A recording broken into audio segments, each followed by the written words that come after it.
Hi friends, ನಮಸ್ತೆ ಎಲ್ಲರಿಗೂ. ಇವತ್ತು ಹೊಸ ರೆಸಿಪಿಯೊಂದಿಗೆ ನಿಮ್ಮ ಜೊತೆ ಶೇರ್ ಮಾಡ್ಕೊಳ್ತಾ ಇದ್ದೀನಿ.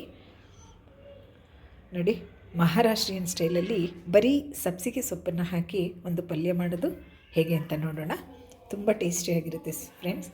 ಇದಕ್ಕೆ ಬೇಕಾಗಿರೋ ಇಂಗ್ರೀಡಿಯೆಂಟ್ಸು ತುಂಬ ಸಿಂಪಲ್ಲು, ಬೇಗನೂ ಆಗುತ್ತೆ. ನೋಡಿ, 2 ಬೆಳ್ಳುಳ್ಳಿನ ಜಜ್ಜಿಟ್ಕೊಂಡಿದ್ದೀನಿ.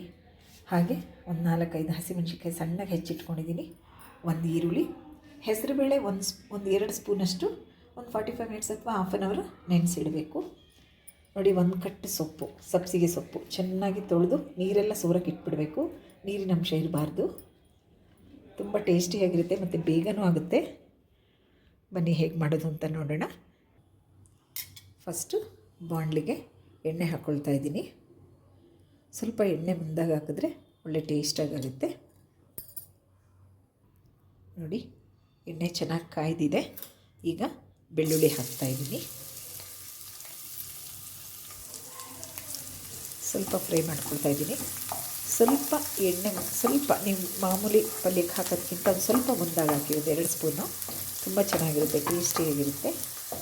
ಸ್ವಲ್ಪ ಇದನ್ನು ಫ್ರೈ ಮಾಡ್ಕೊಳ್ತಾ ಇದ್ದೀನಿ.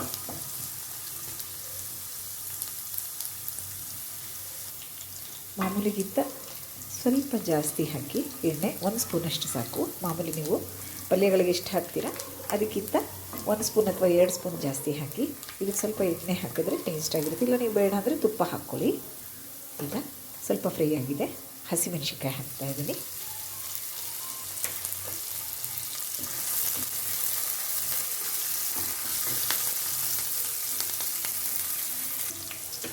ಹಸಿಮೆಣಸಿನ್ಕಾಯಿ ಫ್ರೈ ಆಗ್ತಾಯಿದೆ. ಹಾಗೆ ಈರುಳ್ಳಿ ಹಾಕ್ತಾಯಿದ್ದೀನಿ. ಸಣ್ಣಗೆ ಒಂದು ಈರುಳ್ಳಿ ಹೆಚ್ಚಿಟ್ಕೊಂಡಿದ್ದೀನಿ. ಒಂದು ಈರುಳ್ಳಿ ಹಾಕ್ತಾಯಿದ್ದೀನಿ.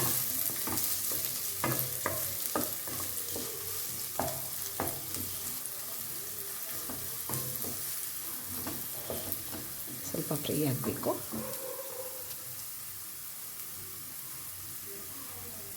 ನೋಡಿ, ಫ್ರೈ ಆಗ್ತಾಯಿದೆ. ಈ ಫ್ರೈ ಆಗ್ತಿರೋ ಈ ಒಗ್ಗರಣೆಗೆ ಹೆಸರುಬೇಳೆನ, ನೆನೆಸಿಟ್ಕೊಂಡಿರೋ ಹೆಸರುಬೇಳೆನ ಹಾಕ್ತಾಯಿದ್ದೀನಿ. ನೀರೆಲ್ಲ ಸೋಸ್ಕೊಂಡ್ಬಿಡಬೇಕು, ನೀರಿರಬಾರ್ದು. ನೆನೆಸಿರೋ ಹೆಸರುಬೇಳೆ ಹಾಕ್ತಾಯಿದ್ದೀನಿ. ಹೆಸರುಬೇಳೆ ಹಾಕಿ ಸ್ವಲ್ಪ ಹುರ್ಕೋಬೇಕಾಗುತ್ತೆ, ಸ್ವಲ್ಪ ಫ್ರೈ ಮಾಡ್ಕೋಬೇಕಾಗುತ್ತೆ.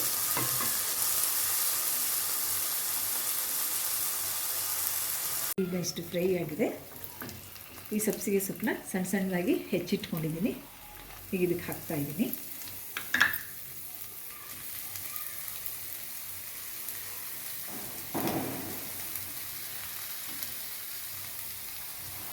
ಈಗ ರುಚಿಗೆ ತಕ್ಕಷ್ಟು ಉಪ್ಪು ಹಾಕ್ತಾಯಿದ್ದೀನಿ.